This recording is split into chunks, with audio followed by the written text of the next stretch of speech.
જય આપાગીગાની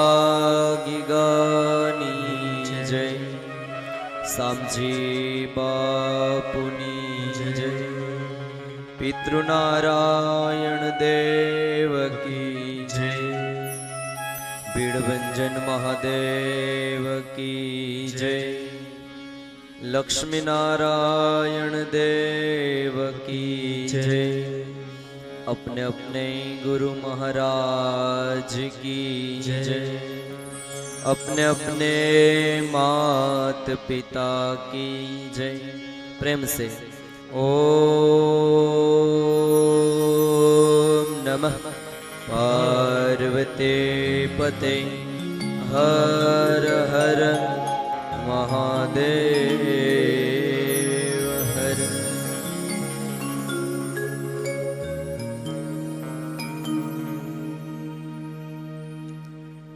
कथानो पावनकारी त्रीजो दिवस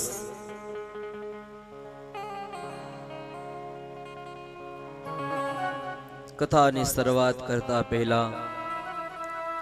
व्यासपीठ परथी प्रथम भगवानना वांगमय स्वरूप आ भगवान भागवतजीना श्री चरणों वंदन मारा। कथा व्यासपीठ परथी मारा सदगुरुना चरणों में वंदन। कथा व्यासपीठ परथी मारा माता पिताना चरणों में वंदन। कथा में विराजमान बधाज श्रोताजनों के जे दरेकनी अंदर परम तत्व परमात्मा पोते रहेला छे तेवा दरेक श्रोताजनों भाईओ बहनों माताओं ने व्यासपीठ परथी मारा वंदन। ओम नमो नारायण बोलो ओम नमो नारायण। जय श्री कृष्ण राधे राधे। कथा ने यूट्यूब अने सोशल मीडिया ना माध्यम थी निहाळता आई मोगल लाइव स्टूडियो थी निहाळता दरेक श्रोताजनों ने व्यासपीठ परथी मारा वंदन। ओम नमो नारायण।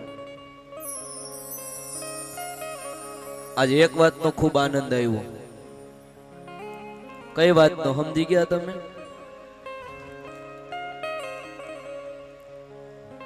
आज बधाय वेला आवी गया।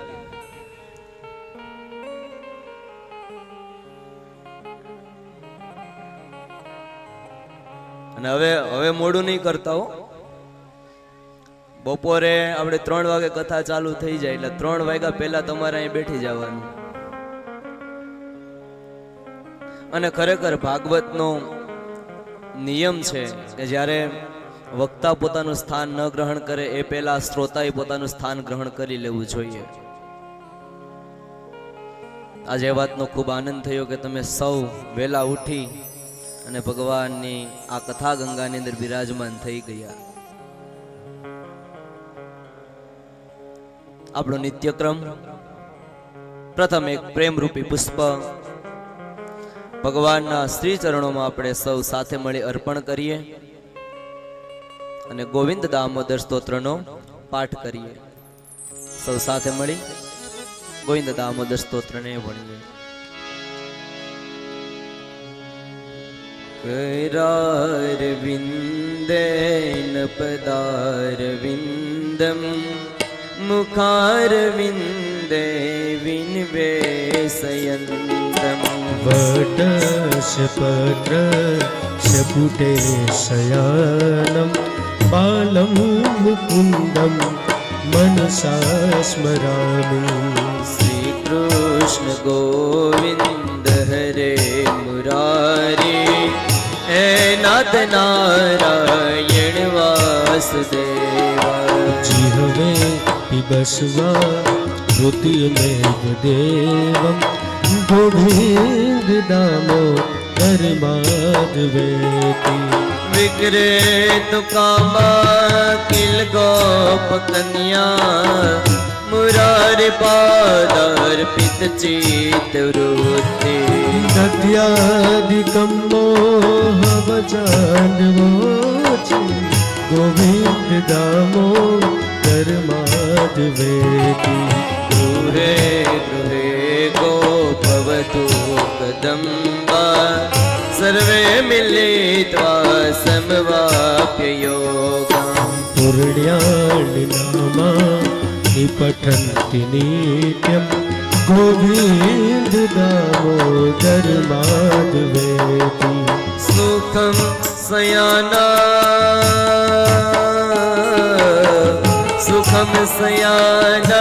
निलये निजे पे नामन विष्णु प्रवदन्ति मर्त्या ते निश्चितं तन्मया व्रजन्ति गोविन्द दामोदर माधवेति जिह्वे सदैवं व्रज सुन्दराणि नामानि कृष्णस्य मनोहराणि समस्त भक्तार्थ विनाशनानि गोविन्द दामोदर माधवेति सुखावसाने हरि बोल। मारा नाथ मारा नाथ सुखावसाने इदमेव सारम् दुःखावसाने इदमेव ज्ञेयम् देहावसाने इदमेव जाप्यं गोविन्द दामोदर माधवेति श्री कृष्ण राधावर गोकुलेश गोपाल गोवर्धन नाथ विष्णु जिह्वे पिबस्वा ऋतमेव देवं गोविन्द दामोदर माधवेति गोविंद दामोदर माधवेति गोविन्द दामोदर माधवेति गोविंद दामोदर माधवेति गोविंद दामोदर स्तोत्रनो पाठ जे प्रेमे करे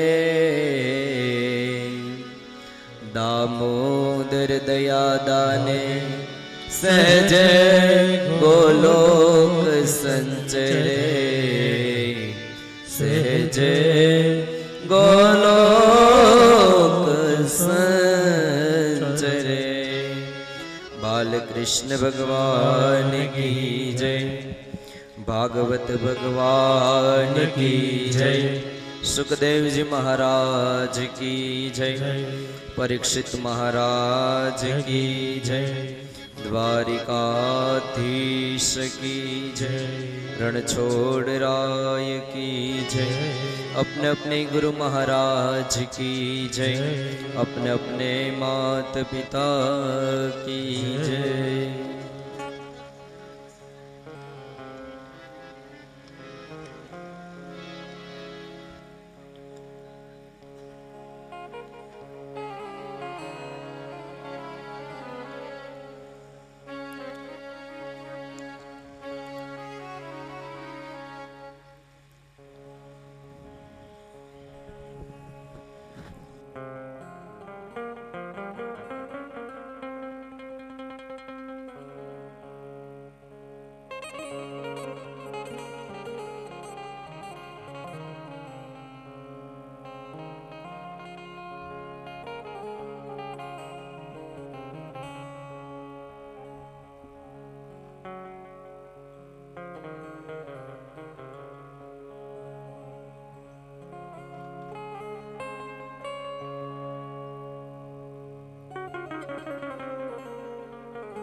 हेलो कृष्ण कृष्ण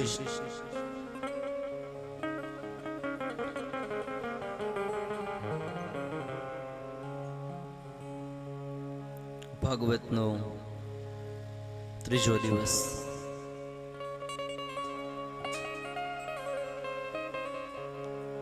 2 દિવસ વીતી ગયા. 7 દિવસની કથા કેમ પૂરી થઈ જશે ને ખબર નહીં પડે. સમયનું આવું જ છે. સમય કેમ વ્યતીત થઈ જાય એની ખબર રહેતી નથી. અને આજ સમયમાં આપણું જીવન ક્યારે પૂર્ણ થઈ જશે તેની પણ આપણને ખબર છે નહીં.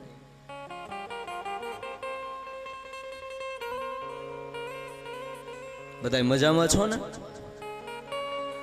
બસ મજામાં જ રહેજો હમણાં બધા. તો કે ભગવાનની પૂર્ણ કૃપા છે કે આવું સુંદર મજાનું ભાગવતનું રસ તમે સૌ કરી રહ્યા છો.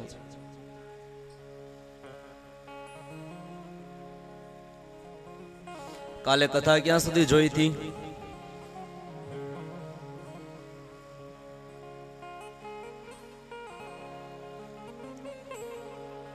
ક્યાં સુધી? પરીક્ષિત રાજા ને. બરોબર, સાંભળે છે તો ખરા પરમાર પરિવાર.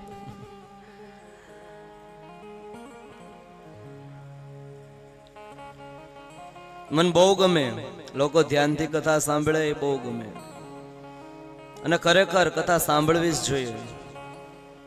કથા વસ્તુ જેવી છે સાહેબ. કથાનું ઊંધું કરો તો શું થાય? થાક. જીવનનો થાક ઉતારી નાખે ને એ કથા. તમે આખો દિવસ ગમે એટલું કામ કર્યું હોય, થાકી ગયા હોય, એ છતાં તમે થોડી વાર પૂરતા પણ જો કથા મંડપમાં આવી જાઓ ને થોડી વાર ભગવાનના નામના ગુણગાન સાંભળી લ્યો ને, ક્યાં તમારા આખા દિવસનો થાક ઉતરી જાય.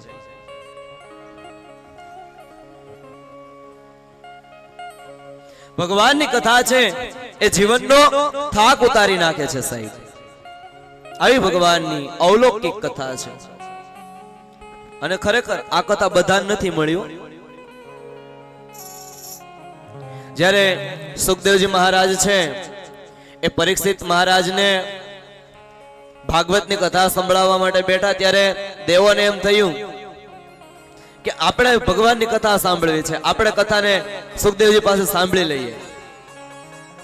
એટલે અમૃતનો કુંભ લઈને આવ્યા. દેવો પોતાનું કામ સાધવા માટે અમૃતનો કુંભ લઈને આવ્યા. સુખદેવજી પાસે આવીને કીધું કે આ પરીક્ષિતને કહો કે અમૃત પી લે એટલે એને 7 દિવસમાં મૃત્યુ નહીં થાય એનું, અને એ અમર બની જશે. એના બદલામાં તમે અમને ભાગવતની કથા સંભળાવો. એટલે સુખદેવજી કીધું કે આ નિર્ણય હું ન કરી શકું, આ નિર્ણય તો પરીક્ષિત રાજા કરી શકે. એને અમૃત પીવું છે કે કથા રૂપે અમૃત પીવું છે. એટલે સુખદેવજી મહારાજે પરીક્ષિતને પૂછ્યું કે પરીક્ષિત, આ દેવો છે એ અમૃતનો કુંભ લઈને આવ્યા છે, અમૃત પીવું છે કે કથા નું રસપાન કરવું છે?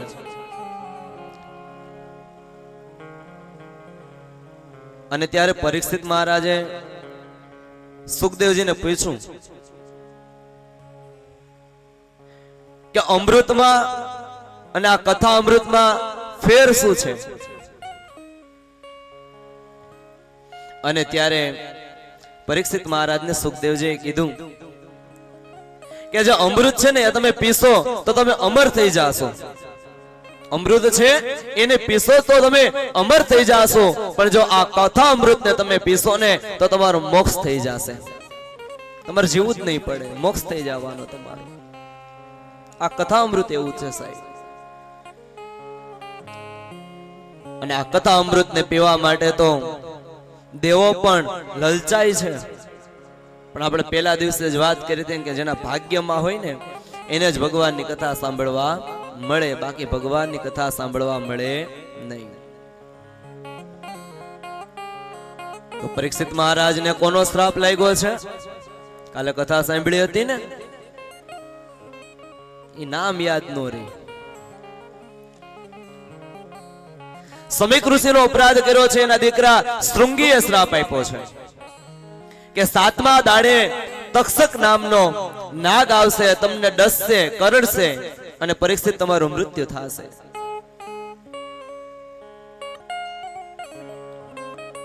પરીક્ષિતને ખબર પડી કે 7 દિવસમાં જ મારું મૃત્યુ થવાનું છે. એટલે તરત જ પરીક્ષિત ક્યાં? ગંગાના તટે અનશન વ્રત ઉપર બેઠી ગયા. અનશન વ્રત એટલે કાંઈ ખાવું નહીં, કાંઈ પીવું નહીં, ફક્ત ભગવાનની ભક્તિ કરવી. આવા અનશન વ્રત ઉપર પરીક્ષિત રાજા બેઠી ગયા છે. અને આપણે કાલે વાત કરી કે આપણને ખબર પડી હોય કે 7મા દાડે મારું મૃત્યુ થવાનું છે, તો કાગળિયા કરાવવા જાય. 7મા દાડે જ થવાનું છે, લખી જ લ્યો જ્યાં લખવું હોય ત્યાં તમારે. 7મા દાડે જ મૃત્યુ થવાનું છે. આજથી સમજી લ્યો 7મા દિવસે જ આપણું મૃત્યુ છે. કેમ કે 7 જ વાર છે, 7 વારની ઉપર 8મો વાર જ નથી.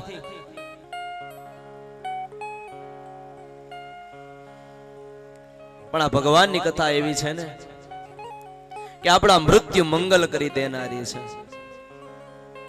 રામાયણ છે એ આપણને જીવતા શીખવાડે છે કે આપણું જીવન કેવી રીતે જીવવું. એમ કે એની અંદર અદ્ભુત પાત્રો રહેલા છે ને સાહેબ. એકથી એક પાત્ર અદ્ભુત છે રામાયણના. રામાયણ આપણને જીવન જીવતા શીખવાડે અને આ ભાગવત છે ને એ આપણને મરતા શીખવાડે. પણ એકવાર અમે એવું કથામાં કીધું તો બીજા દિવસે કથા મંડપ ખાલી થઈ ગયો.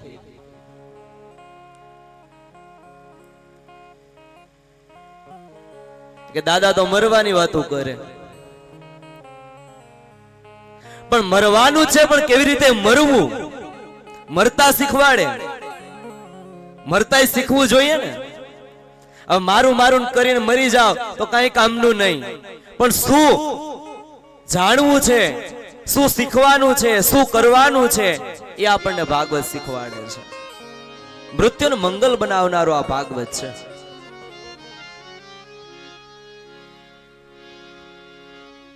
તો પરીક્ષિત રાજા ગંગાના કાંઠે અનશન વ્રત ઉપર બેઠા. અનેક ઋષિઓની સભા ભરાણી છે. પરીક્ષિત રાજાએ પૂછ્યું કે જેનું મૃત્યુ નજીક હોય તેને શું કરવું જોઈએ. કોઈ જવાબ નથી આપતા. એવામાં ત્યાં સુખદેવજી મહારાજનું આપોઆપ બિરાજમાન થયા છે. કોઈ નથી બોલાવ્યા સુખદેવજીને, પણ કઈક ભગવત કૃપાથી સુખદેવજી ત્યાં આવ્યા. સુખદેવજીને આવેલા જોઈ એને ઊંચું આસન આપ્યું છે. ઉચ્ચ આસન ઉપર સુખદેવજીને બેસાડી અને પરીક્ષિત મહારાજે સુખદેવજીની પૂજા કરી છે. પરીક્ષિત મહારાજે કીધું, ઓહો અદ્યમ વયમ બ્રહ્મન સતસેવ્યા ક્ષત્ર બંધવઃ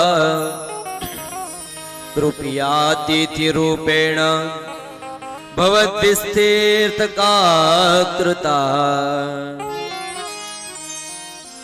પરીક્ષિતે કીધું કે હે સુખદેવજી મહારાજ, આજે હું ધન્ય થયો છું.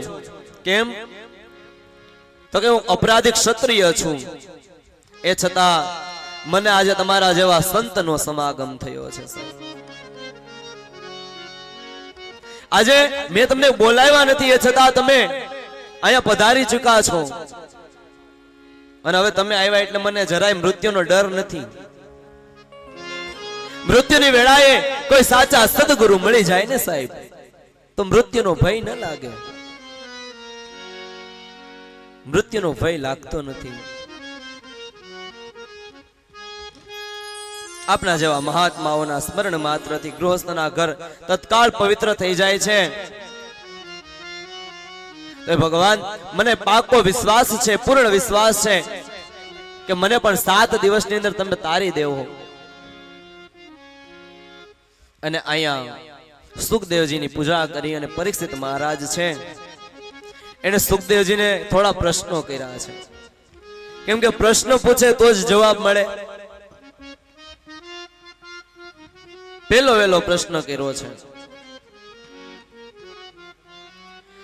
કે હે સુખદેવજી મહારાજ, જેનું મૃત્યુની વેળા નજીક હોય, જેનું મૃત્યુ નજીક હોય, એ મનુષ્યએ શું કરવું જોઈએ? અને ભગવાન સાથે સાથે એ પણ બતાવો કે મનુષ્ય માત્ર એ શું કરવું જોઈએ. આ મનુષ્યએ કોના જપ કરવા જોઈએ, કોનું શ્રવણ કરવું જોઈએ, કોનું સ્મરણ કરવું જોઈએ, કઈ વસ્તુનું ભજન કરવું. અને જ્યારે મૃત્યુ નજીક આવે ત્યારે કઈ વસ્તુનો એને ત્યાગ કરી દેવો જોઈએ. આ બધી વસ્તુનો તમે મને જવાબ આપો. અહીંયા ભાગવતનો પ્રથમ સ્કંદ પૂર્ણ કરી અને ભાગવત આપણને બીજા સ્કંદની અંદર પ્રવેશ કરાવે છે. અને બીજા સ્કંદની અંદર જે પહેલા સ્કંદમાં પરીક્ષિત રાજાએ પ્રશ્ન પૂછ્યા છે એનો જવાબ સુખદેવજી મહારાજ આપે છે. શ્રી સુક ઉવાચ વર્યાને સતે પ્રશ્ન કૃતો લોકહિતો નૃપઃ આત્મવેદ સમ્મત પુરુષામ શ્રોતવ્યાદેશુય પરઃ શ્રોતવ્યાદિની રાજેન્દ્ર નૃણાસન્તે સહસ્રશ અપશ્યતામાત્મતત્વં ગૃહેષુ ગૃહમે નિધા. એ પરીક્ષિત રાજા, તમે તમારા માટે તો પ્રશ્ન પૂછ્યો છે, પણ લોક કલ્યાણ માટે તમે ઉત્તમ પ્રશ્ન પૂછ્યો છે કે મૃત્યુ વેળાએ શું કરવું, મૃત્યુ વેળાએ કોના નામના જપ કરવા. એ રાજા, જ્યારે જ્યારે મૃત્યુ વેળા નજીક આવે ને ત્યારે ત્યારે એને પરમાત્મા શ્રી હરિના નામનો જપ કરવો જોઈએ. આ માયામાંથી પર ઉતરી જવું જોઈએ. માયાના બંધનો બધાય પોતાના પરિવાર દીકરાઓને સોંપી આમ તો ખરેખર જંગલમાં વયું જવાનું કીધું, પણ હવે તો આપણે કોઈ જંગલમાં જાતા નથી. પણ ઘરે છે ને રહી અને જંગલમાં રહેતા હોય એવું જીવન કરી નાખાય. જંગલમાં જવાનું કારણ તો કે દીકરા જે કામ કરે એને કરવા દેવાનું, દીકરાની હોવ જે કામ કરે એને એની રીતે કામ કરવા દેવાનું.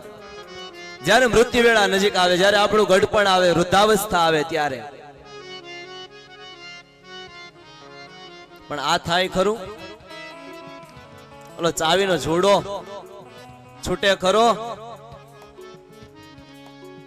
આ ચાવીનો જોડો નથી છૂટતો ને, એ જ મોટી કઠણાઈ છે આપણી. જો ચાવીનો જોડો છૂટી જાય ને તો મોક્ષ ગતિ મળી જાય. અને સંસારમાં આવ્યા છો તો સંસારમાં આવ્યા પછી મનુષ્ય જેવું કંઈક જીવન જીવવું જોઈએ સાહેબ. પણ આપણે સંસારમાં આવ્યા પછી ખરેખર મનુષ્ય જેવી જિંદગી જીવતા જ નથી. મનુષ્ય જેવી જિંદગી નથી જીવતા. ગધેડા અને કૂતરા જેવી જિંદગી આપણે જીવીએ. મારું મારું મારું મારું.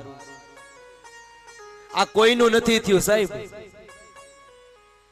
કોઈ સાંભળ્યું કે અમારા એટલી બધી સંપત્તિ ભેગી કરી હતી તો હારે લઈ ગયા? કોઈ સાથે લાવ્યું નથી ને કોઈ સાથે લઈ જવાનું નથી.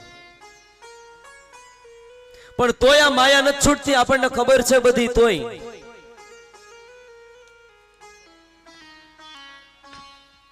દીકરાની હો આવી જાય, 20-25 વર્ષ થઈ જાય તોય ઘરનો વ્યવહાર એના હાથમાં નથી સોંપતા. દીકરા મોટા થઈ જાય, દીકરા બધું માન સન્માન સાથે સમાજની અંદર ઉભા રહે છે, એ છતાં આપણે દીકરાને વ્યવહાર નથી સોંપતા. કેમ? તો હજી આપણે આ બધું બાંધી રાખવું, આ મુઠ્ઠીને આમ જ રાખવી, આ મુઠ્ઠીને આમ કરી નાખો. અજબ આ જગત છે અને ઊંડા એના પાયા અજબ આ જગત છે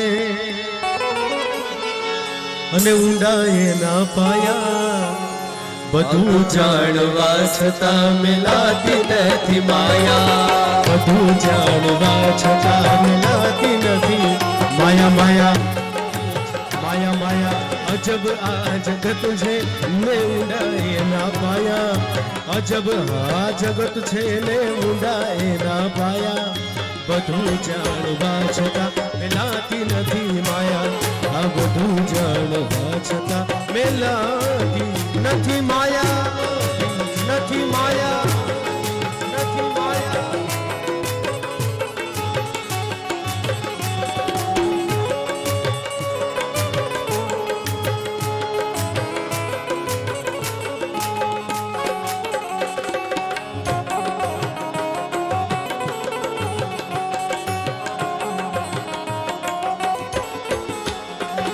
સમય આવે સુખનો ત્યાં બધા હાથ જોડે અંધારામાં પડછાયો પણ સાથ છોડે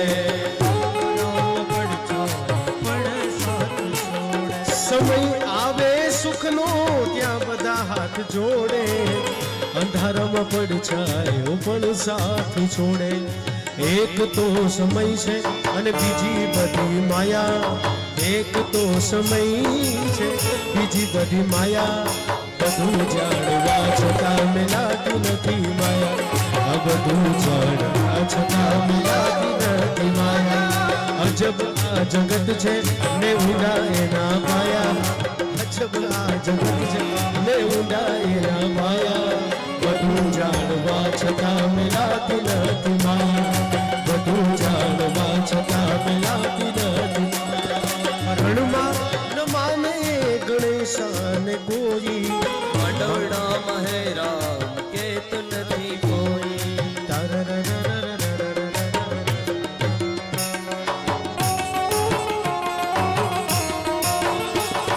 રણમાં ન માને ગુણેશાને કોઈ મંડળામાં હે રામ કેત નથી કોઈ અજબ આ જગત છે અજબ આ જગત છે ને ઊંડા એના પાયા પાયા અજબ આ જગત છે ને ઊંડા એના પાયા બધું જાણવા છતાં મિલાતી નથી માયા બધું જાણવા છતાં મિલાતી નથી માયા આ માયા મુકાતી નથી માયાના બંધનો કપાતા નથી એનું મારે શું કરવું તો એ પરીક્ષિત જ્યારે મૃત્યુની વેળા નજીક આવે ને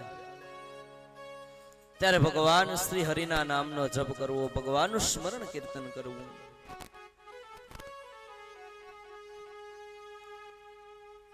પરીક્ષિત રાજા ફરીથી પૂછે છે કે ધારણા સ્થિર થઈ જવાથી જ્યારે યોગી ધ્યાનમાં પોતાના મંગળમય આશ્રયને જોવે છે ત્યારે ભક્તિ યોગની પ્રાપ્તિ કેવી રીતે થાય છે ધારણા કયા સાધનથી કઈ વસ્તુમાં કરવી જોઈએ અને તેનું સ્વરૂપ કેને માનવામાં આવ્યું છે અને મનુષ્યના મનનો મેલ સેનાથી દૂર થાય છે અને ત્યારે સુખદેવજી કીધું જીતાસનો જીત શ્વાસો જીત સંગો જીતેન્દ્રિય સ્થુલે ભગવતો રૂપે મન સંધારયે દ્વિયા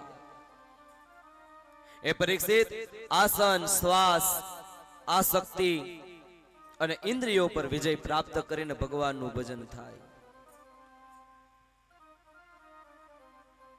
બુદ્ધિ છે એને ભગવાન કૃષ્ણમાં સ્થિર કરો ત્યારે ભગવાનનું ભજન થાય આ વિશ્વ બ્રહ્માંડના રૂપમાં રહેનારો વિરાટ પુરુષ પૃથ્વીના જળ અગ્નિ વાયુ આકાશ અહંકાર મહતત્વ અને પ્રકૃતિ આ સાત આવરણોથી ઘેરાયેલ પરમાત્મા છે ને એ જ આપણું પરમ કલ્યાણ કરવા વાળો છે ભગવાનના વિરાટ સ્વરૂપનું અહીંયા સુખદેવજી વર્ણન કરે છે આપણે આ જે કાંઈ જોઈએ છે ને એ બધું ભગવાનનું સ્વરૂપ જ છે સાહેબ વેલાઓ પાંદડાઓ પક્ષીઓ ડુંગરાઓ નદીઓ સમુદ્રો, આ જે કાંઈ છે એ બધું પરમાત્માનું સ્વરૂપ છે. ભગવાનનું સ્થૂળ રૂપ અને સૂક્ષ્મ રૂપ બે સ્વરૂપો રહેલા છે. એ પછી પરીક્ષિત મહારાજને મુક્તિના બે પ્રકારો સુખદેવજી મહારાજે બતાવ્યા છે. મુક્તિના બે પ્રકાર છે. કઈ? સદ્ય મુક્તિ અને ક્રમ મુક્તિ. સદ્ય મુક્તિ અને ક્રમ મુક્તિની અંદર ફેર શું? આપણે સદ્ય મુક્તિની પ્રાપ્તિ કરવી છે કે ક્રમ?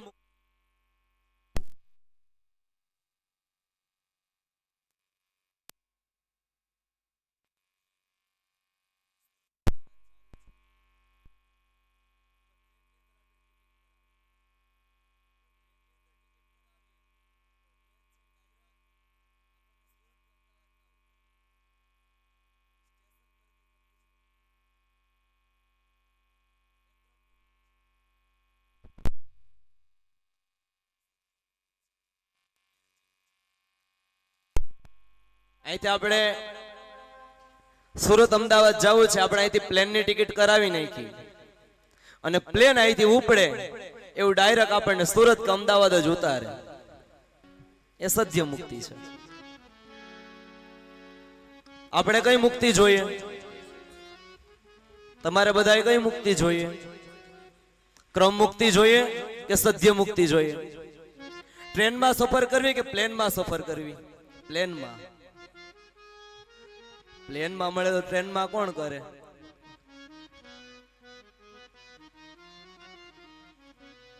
પણ પ્લેનમાં સફર કરવી હશે તો માયાના બંધનો ધીમે ધીમે બધા કાપી નાખવા પડશે.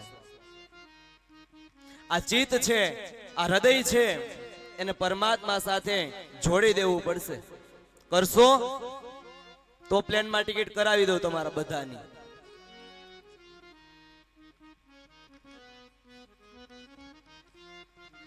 પહેલાના સમયમાં છે ને, જ્યારે આપણા વડીલો કોઈ યાત્રા કરવા માટે જતા ને, ત્યારે એ પોતાના ઘરેથી ફાથું બાંધીને જતા. જેમ કે અહીંથી દ્વારકા જવું છે તો દ્વારકાનો અંતર અહીંથી બહુ દૂર થાય, તો એને ત્યારે ખબર હતી કે રસ્તામાં કોઈ હોટલો છે નહીં, એટલે ઘરેથી જ ફાથું બાંધીને નીકળે. જ્યાં ભૂખ લાગે ત્યાં પોતે જમી લે. પણ હવે અહીંથી આપણે દ્વારકા જવું હોય તો રસ્તામાં અનેક હોટલો આવે, એટલે આપણે ઘરેથી ફાથું ન બાંધીએ. હવે આપણે સ્વર્ગમાં જાય કે નરકમાં, હવે રસ્તામાં હોટલ આવે કે નથી આવતી એની ખબર મને નથી. રસ્તામાં હોટલ આવે છે કે નથી આવતી એની મને ખબર નથી. અને અહીંથી આપણે સફર લાંબી કરવાની છે, ડાયરેક્ટ પ્લેનમાં જવું છે, સદ્ય મુક્તિ મેળવવી છે, તો પાથું તો બાંધવું જ પડશે. થેપલાન બનાવી રાખજો.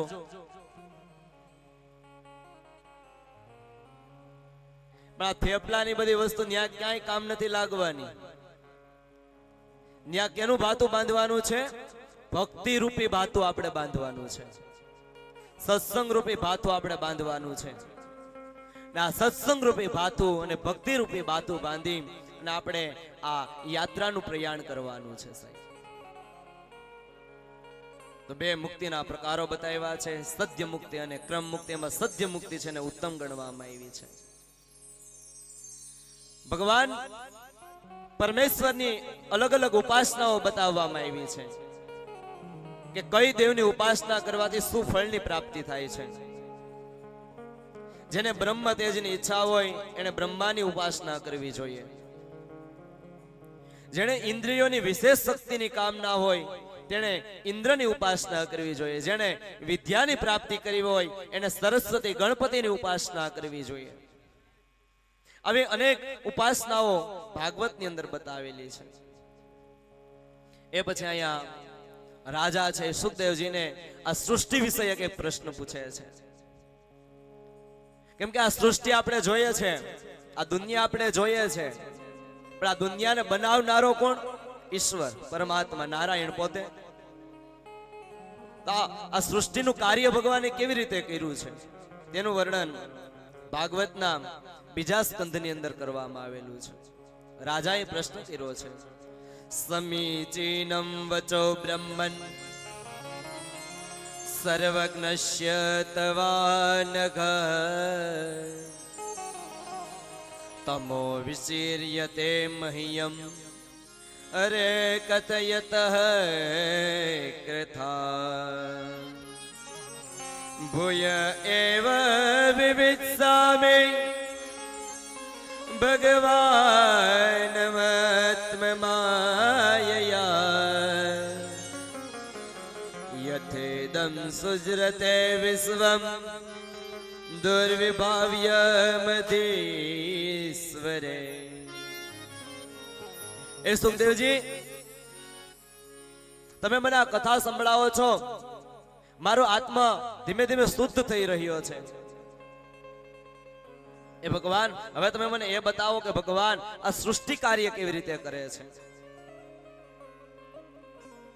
અને આ બાજુ સુતજી છે એ પણ સૌનકજીને કહે છે કે સૌનકજી, તમે જેવો પ્રશ્ન પૂછ્યો છે એવો જ પ્રશ્ન પરીક્ષિત રાજાએ પૂછ્યો હતો અને એનો જવાબ જે સુખદેવજી આપ્યો હતો એ જ હું તમને આપું છું. આ કથા છે ને એ થોડી વાર આપણને નૈમિષારણ્યમાં લઈ જાય. 3 જગ્યાએ કથા ચાલુ હોય ભાગવતની કથા. એક નૈમિષારણ્યમાં કથા ચાલુ છે, એક ગંગાના તટે કથા ચાલુ છે, અને આગળ મૈત્રેયજીના આશ્રમમાં મૈત્રેયજી છે એ વિદુરજીને કથા કરશે. એટલે ભાગવતની કથા એક જ, પણ 3 જગ્યાએ અલગ અલગ ચાલુ છે. એટલે આપણને ઘડીક એમ થાય કેમ કે ભાગવત એવું છે, અહીં એક પ્રશ્ન મૂક્યો, એ પ્રશ્નનો જવાબ ન મેળવ્યો હોય કે આ બીજો પ્રશ્ન પૂછાઈ ગયો હોય. તો સુખદેવજી કહે છે, નમઃ પરસ્મે પુરુષાય ભૂયસે સદુદ્ધસ્થાના નિરોધ લીલયા ગૃહે શક્તિ ત્રેતયાય દેહિના મંતર ભવાયાનુપલક્ષ્ય વર્તમને. જે ભગવાનના ચરણ કોમળોમાં મારા કોટી કોટી પ્રણામ છે, જેનો મહિમા અપરમિત છે, જેઓ સંસારની ઉત્પત્તિ, સ્થિતિ અને પ્રલયની લીલા કરવા માટે સત્વગુણ, રજોગુણ અને તમોગુણની 3 શક્તિઓનો સ્વીકાર કરે છે. અને ભગવાન નારાયણ પોતે બ્રહ્મા, વિષ્ણુ અને મહેશના 3 રૂપ ધારણ કરી અને જેઓ સમસ્ત ચરાચર પ્રાણીઓના હૃદયમાં બિરાજમાન થાય છે.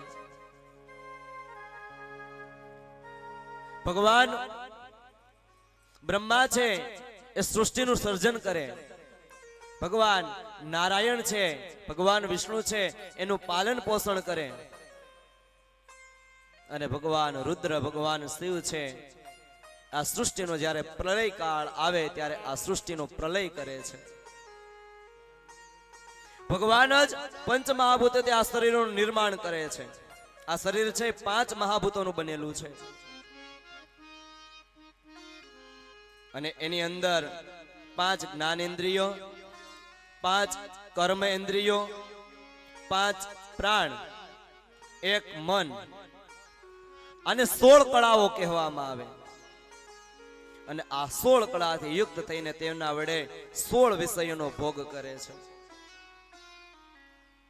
સંત પુરુષો જેમના મુખ કમળમાંથી મકરંદની જેમ જળતી જ્ઞાનમય સુધાનું પાન કરતા રહે છે, એવા ભગવાન નારાયણ આ સૃષ્ટિ વિષયક જે જે કાંઈ બનાવેલું છે તેની અંદર નિર્માણ કરવા માટેનો મુખ્ય ફાળો રહેલો છે.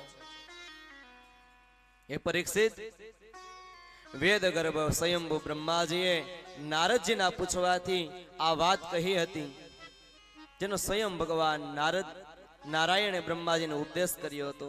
હું તમને કહું છું, સાવધાન થઈને સાંભળો. નારદજીએ પ્રશ્ન પૂછ્યો છે પોતાના પિતા બ્રહ્માજીને. શું પ્રશ્ન પૂછ્યો? દેવ દેવ નમસ્તેસુ ભૂત ભાવન પૂર્વજ તદ વિજાનિહિ યજ્ઞા નમાત્મતત્વ નિદર્શનમ. એ બ્રહ્માજી, હું તમને નમસ્કાર કરું છું. તમે મારા નહીં, આ સમસ્ત જગતના પિતા રહેલા છો. એ ભગવાન બ્રહ્મા, તમે મને એ જ્ઞાન આપો કે જેનાથી આત્મ તત્વનો સાક્ષાત્કાર થાય. એ પિતાજી બ્રહ્મા, આ સંસારનું લક્ષણ કઈ છે? આ સંસાર, આ પૃથ્વી છે, એનો આધાર કયો છે? આ સંસારનું નિર્માણ કોણે કરેલું છે? આ સૃષ્ટિ કોણે બનાવી છે? એ ભગવાન બ્રહ્માજી, આ તમે મને બધું કહો ને. ત્યારે બ્રહ્માજીએ કીધું કે નારદ, માયાપતિ ભગવાન છે, એણે જ આ સૃષ્ટિનું સર્જન કરેલું છે. પોતે જ અનેક થવાની ઈચ્છા કરતા પોતાની માયાથી પોતાના સ્વરૂપમાં પોતે જ સ્થિત થઈ કાળ, કર્મ અને સ્વભાવનો સ્વીકાર ભગવાને કરી લીધો. કાળે ભગવાનની શક્તિથી જ ત્રણેય ગુણમાં ક્ષોભ ઉત્પન્ન કર્યો અને સ્વભાવે તેમને રૂપાંતરિત કરી અને કર્મ મહતત્વને જન્મ આપ્યો છે. રજોગુણ અને સત્વગુણની વૃદ્ધિ થવાથી મહતત્વનો વિકાર થયો.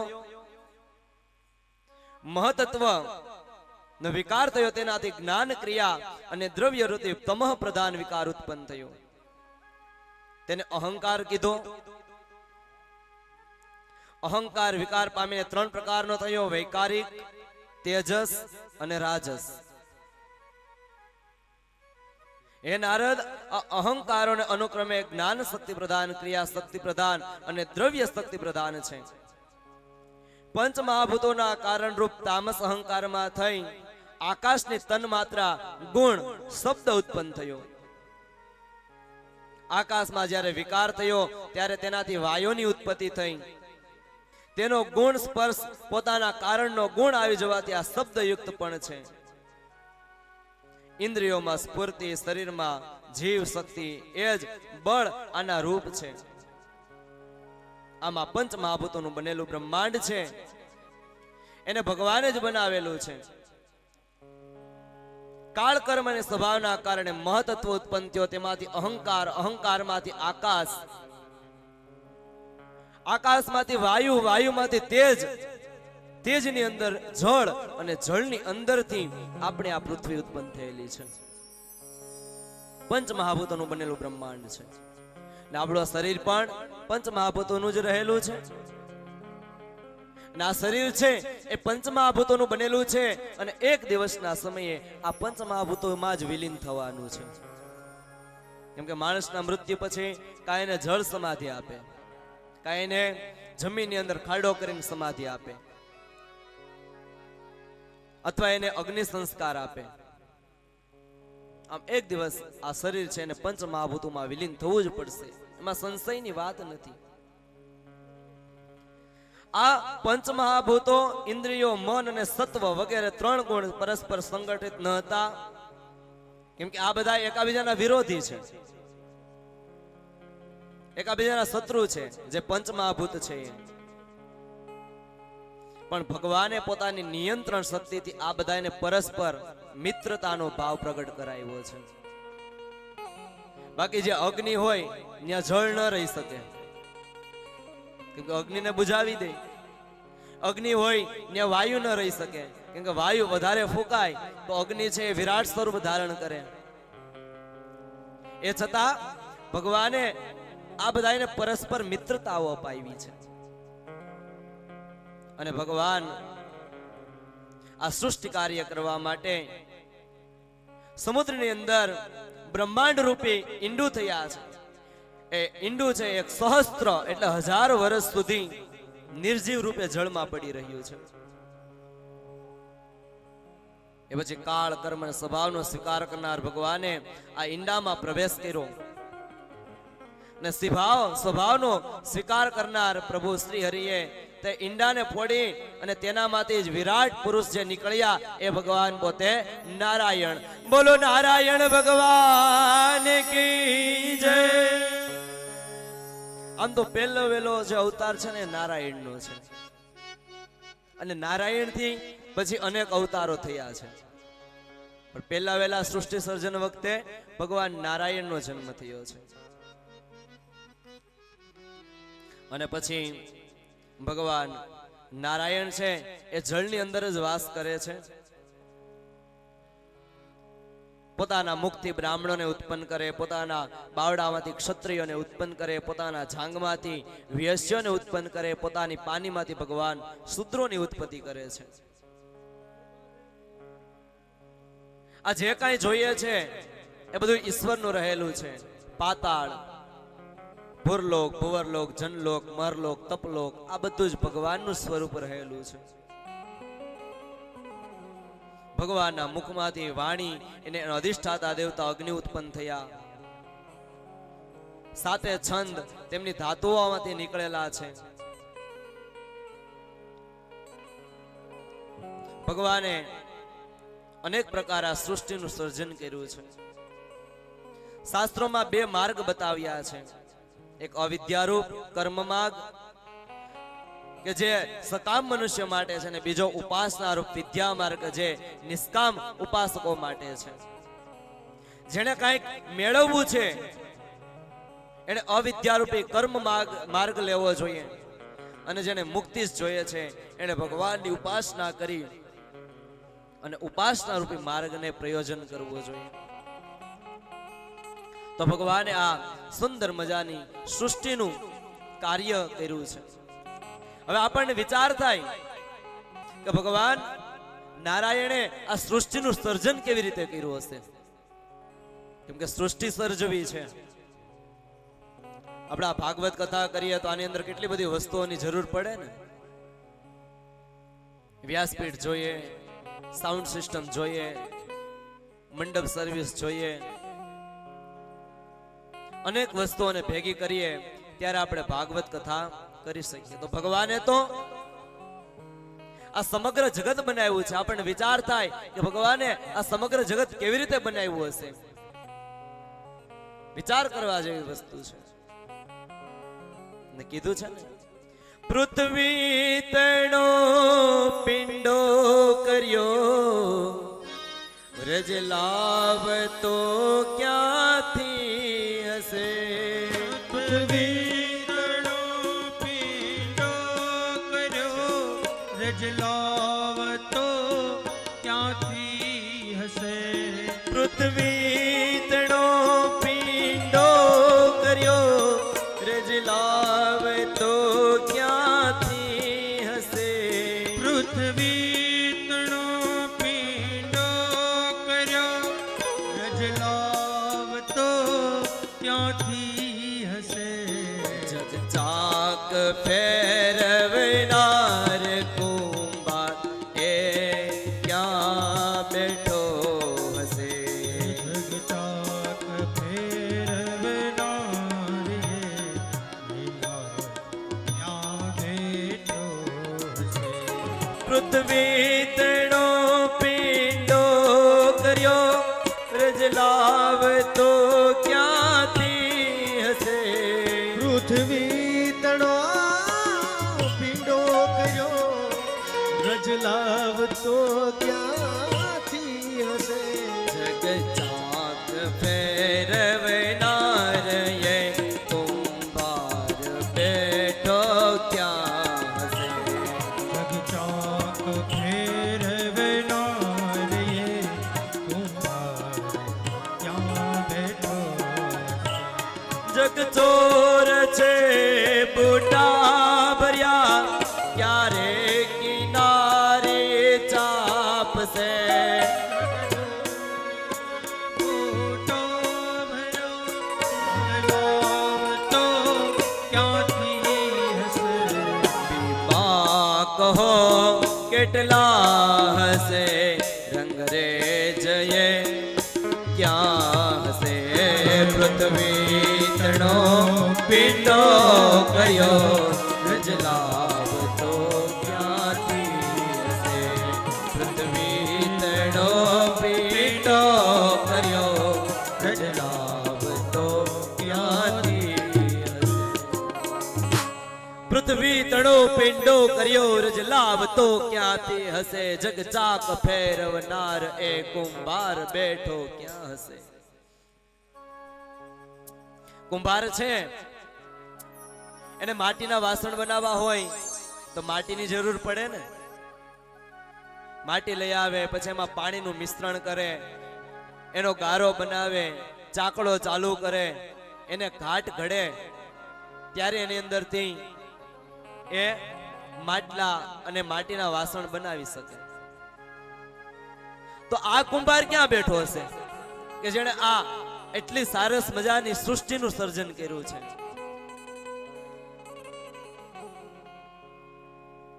કેટલી સુંદર મજાની સૃષ્ટિ ભગવાને રચી.